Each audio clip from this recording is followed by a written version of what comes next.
The first question came from the person presents himself as a non-religious Norwegian supporter of Israel. Thank you, Haviv, for taking the trip. I hope you and your family have had and will continue to have a good stay. Your contribution to the flow of information has been important for me and other Norwegians who follow the conflict and support Israel. First question. Why is it not a solution or possibility to move the Gazans? After the Second World War, we moved Germans out of the Czech Republic and Poland to ensure lasting peace. I don't think it's necessary.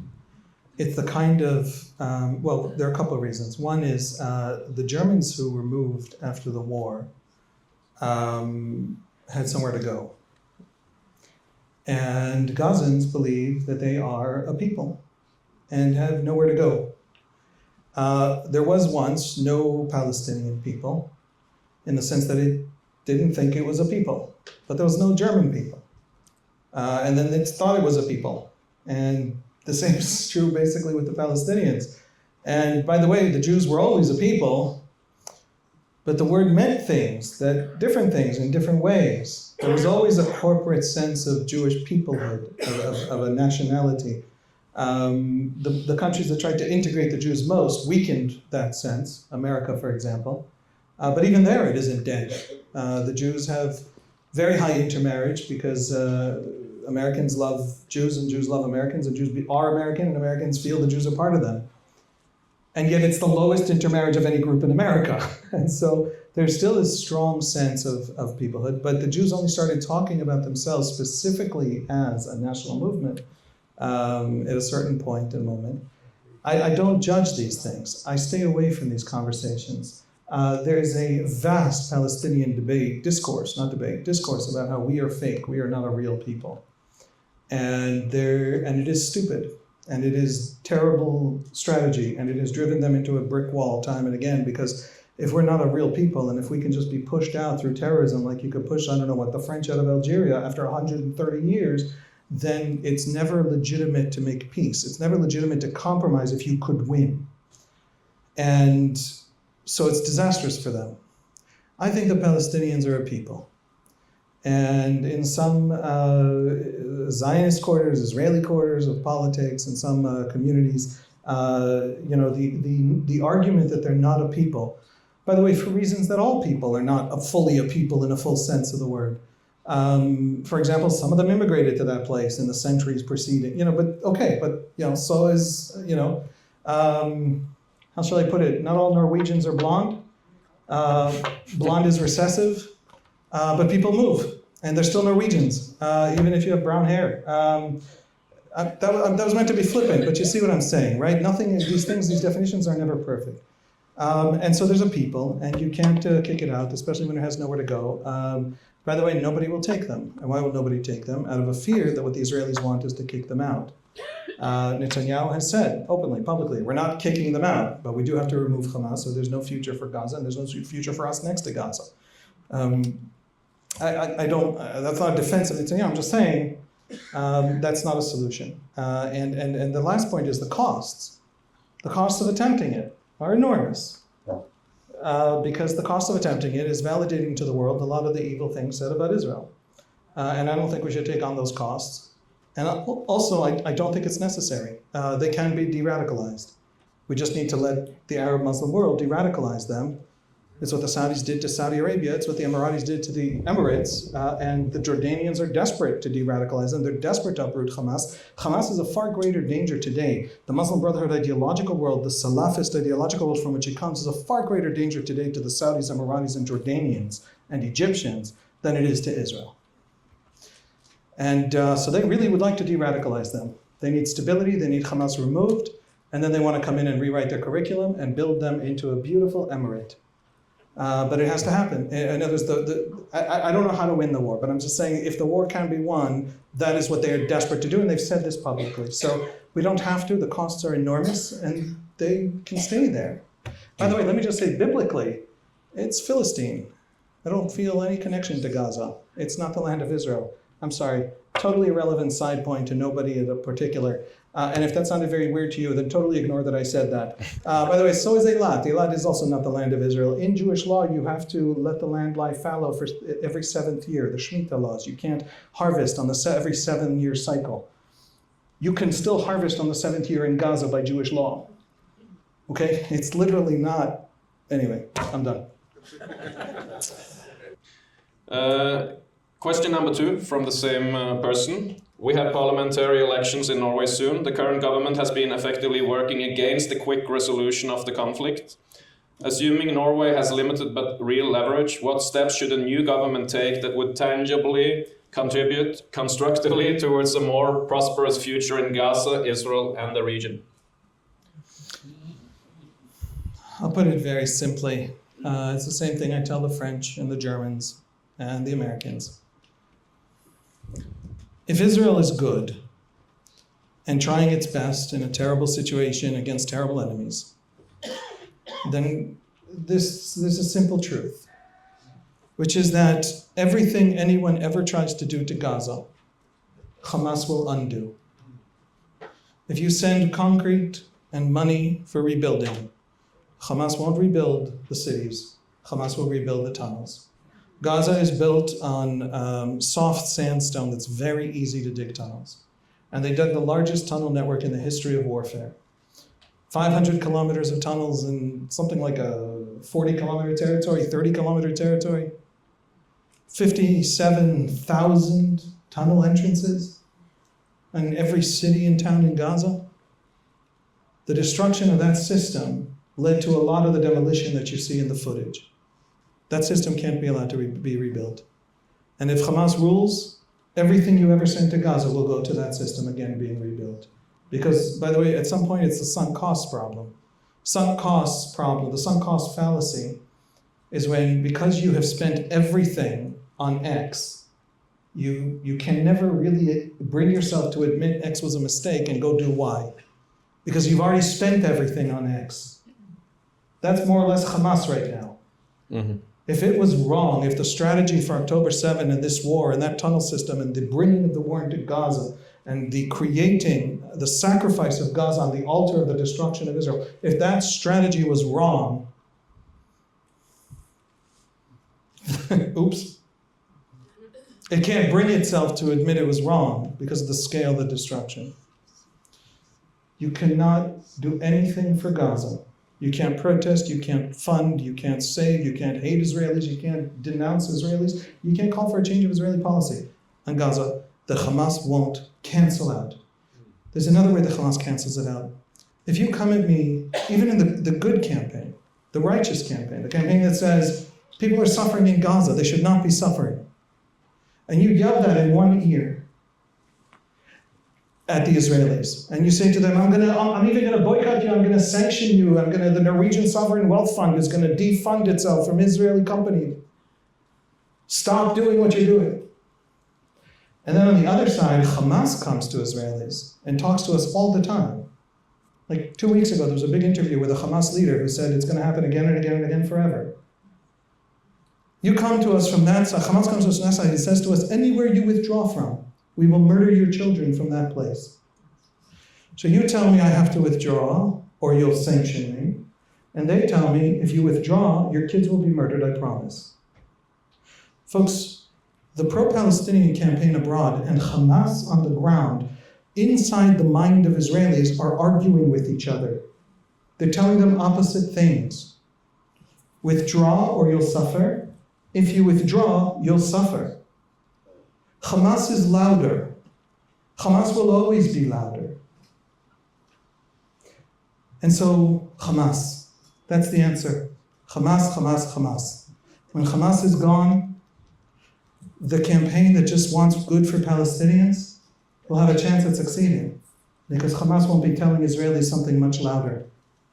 And also, things you send into Gaza to help Gaza will actually help Gaza, because Hamas won't destroy them.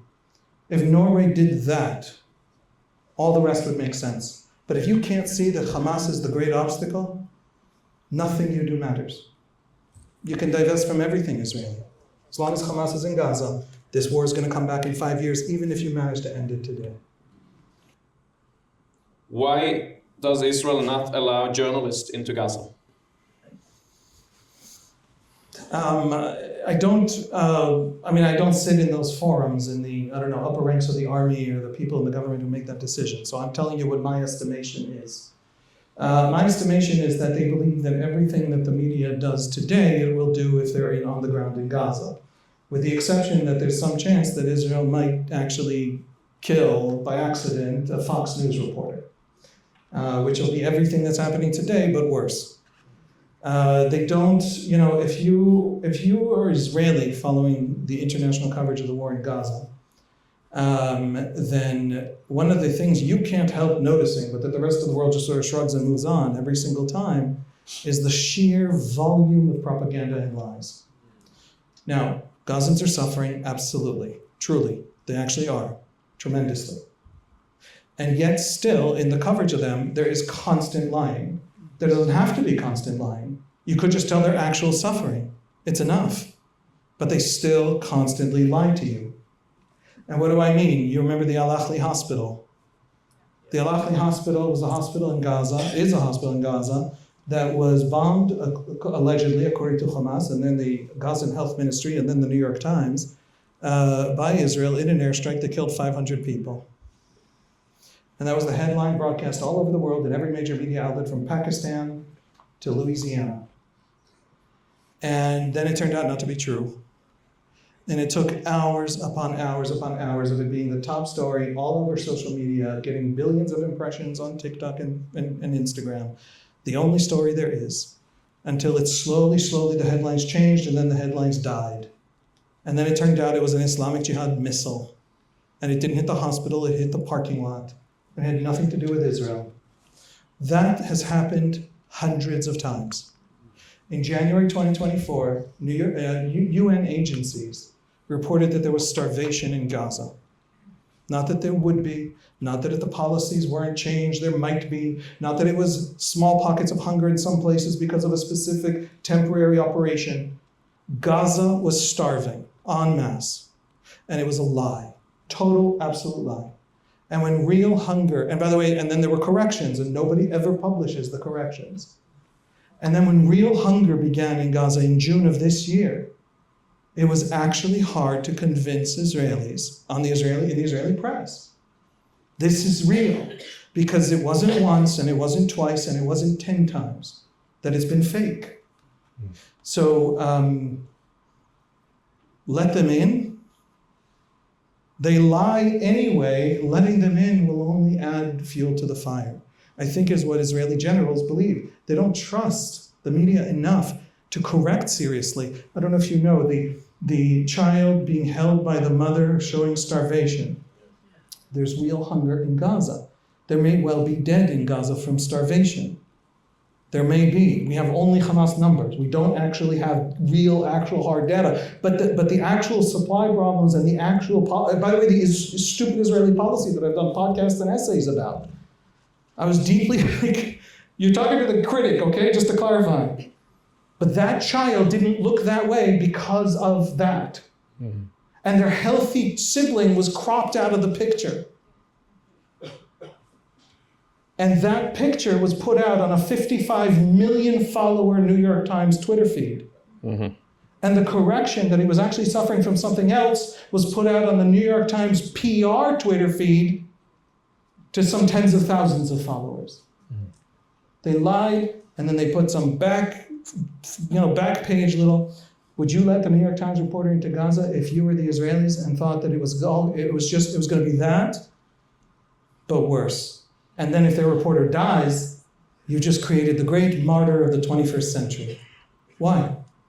You do need to actually have trust to do journalism.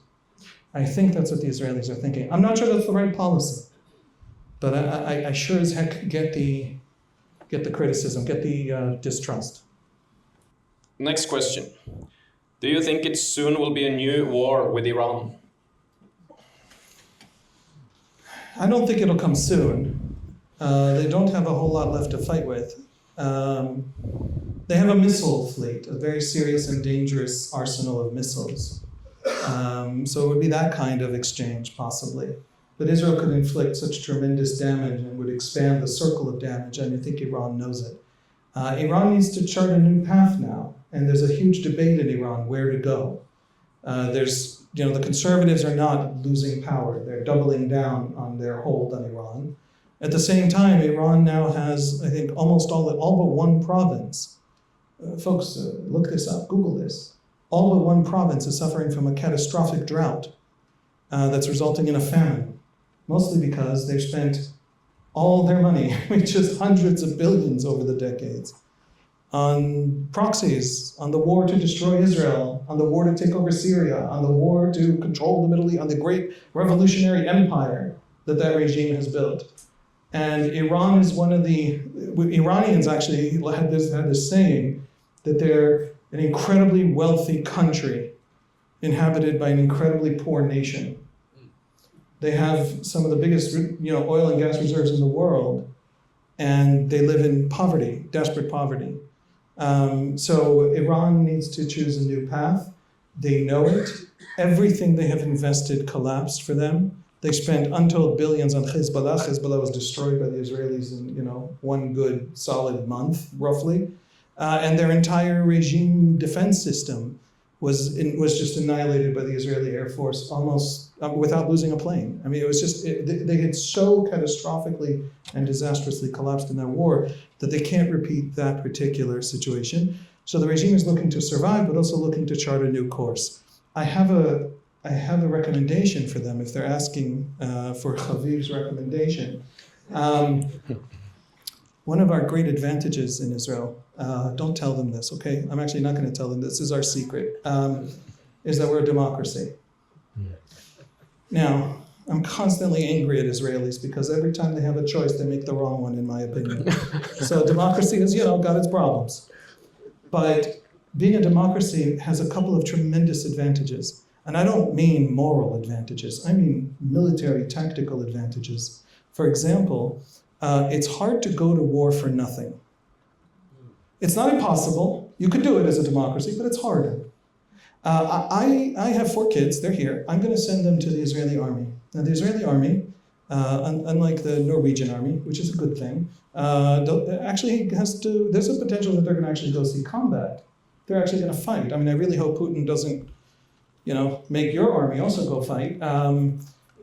But my kids are probably going to face real danger at some point in their army, and I'm willing to send them to the Israeli army. Now, why am I willing to send them to the Israeli army?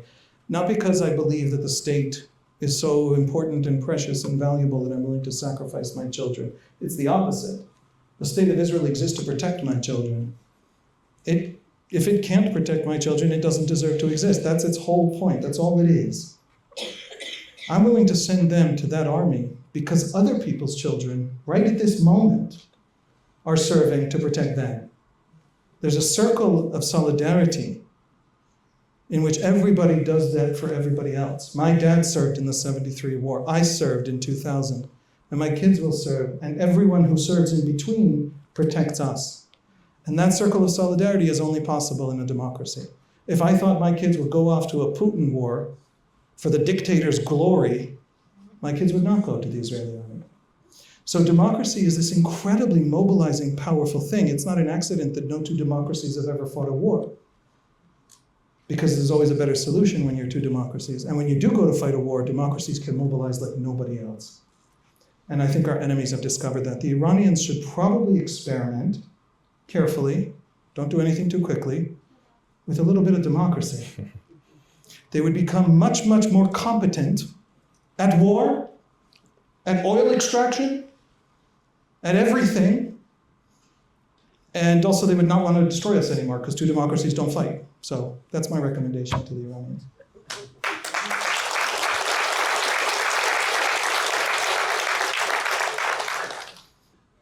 The last question. And this is an important question. What's the key to defeat Hamas and get the hostages back? What is Israel doing right, and what are they doing wrong to achieve this aim?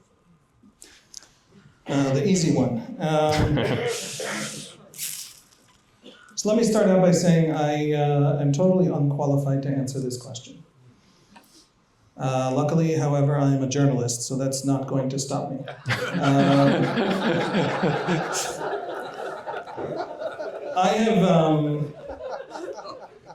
I have come to the belief, and truly, folks, it is the belief of a journalist with a keen interest in history, no more than that.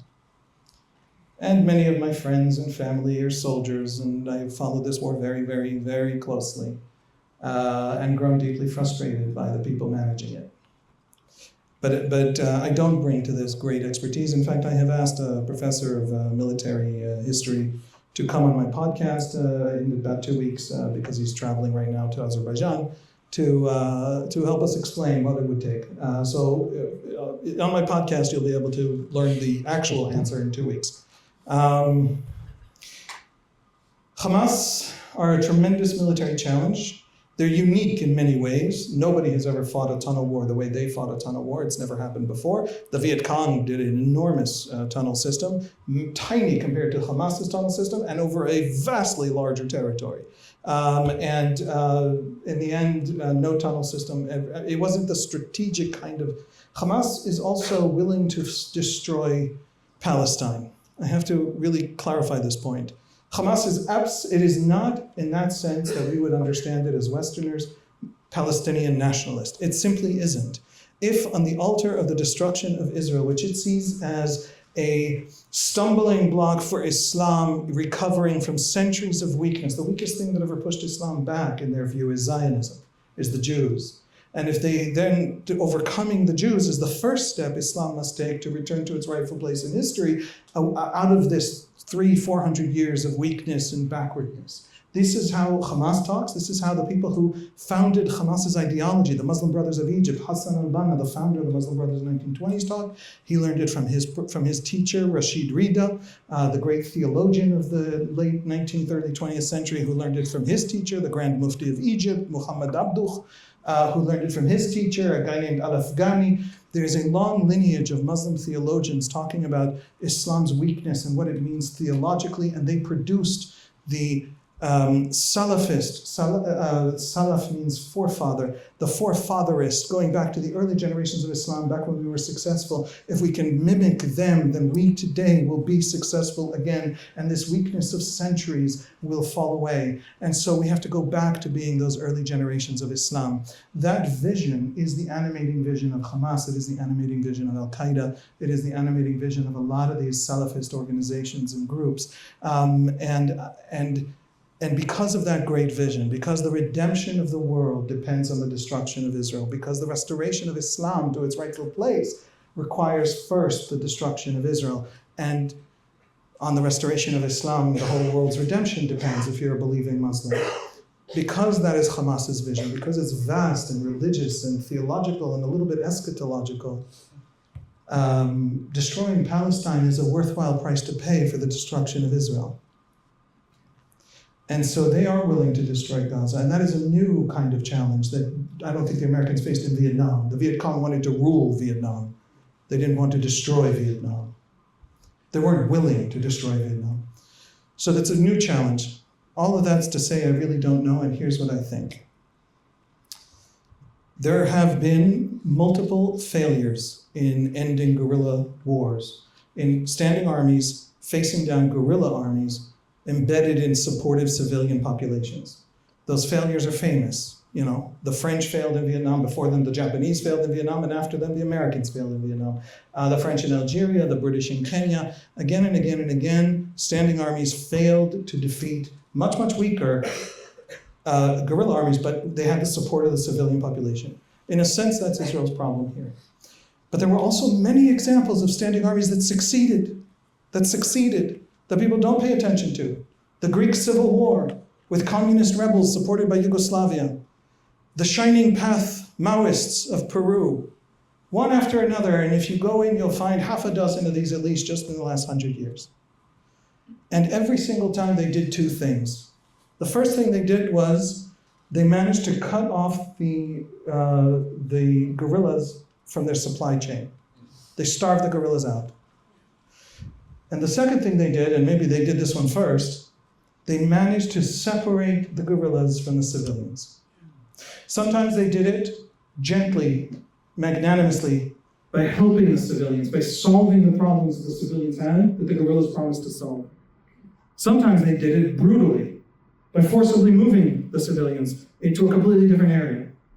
But if you can't separate the guerrillas from the civilians, you generally lose this. And if you can, then you can also cut off the supply chain and the guerrillas die. And so every successful version of this had those two elements, separating them from the civilians. Now, I suggested a week after October 7. Now again, truly, I'm an idiot, okay? I'm a journalist who pretends to understand, okay? And I literally, and if you listen to my long podcast, I give 4 books that you should go read, and I give exact names, and I interview the professors, because I don't want you to trust me, because I really am a student, I'm not a teacher. But I think this is it. Okay, confidence is saying how little you know and then saying, but really actually this, I suggested just 20 months ago that Israel should try, if it's possible, to build a massive refugee facility. You can't send them to Egypt, Egypt won't take them. You can't kick them out, the entire Arab world will be convinced it's another Nakba. They won't leave. Even if we have polls that say half of them would leave. That leaves half is still 1 million. You haven't solved any problem, militarily. So what if you move them into Israel, to massive refugee facilities, which you can invite the UN to run with you. You can invite Israeli Arabs who are Palestinian and Israeli and know Arabic and know Hebrew, and have charities and have doctors, and you can have a real humanitarian enterprise on a scale never seen before in war. And by the way, you can have all the intelligence assets you need there to siphon out the Hamas guys from the civilian population once you have them there. And then Gaza is free to be cut off and those tunnels to be starved. And then Hamas dies and civilians don't. I don't know if that's possible. People mocked me at the time for being a crazy person. And it might be not doable. It might have other problems I can't even imagine. I've never run a war. But that kind of thinking, separating them from the civilian population and then cutting off their supplies, would work. By the way, not separating them from the civilian population, but still cutting off their supplies, is disaster. That's how they win. So that's as much as I can tell you. But I will bring professors who know better than me to answer that question better.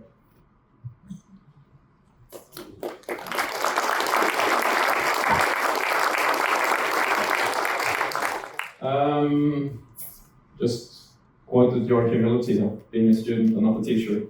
But you are truly a teacher, and we're so happy. Yes. We're so happy that you came.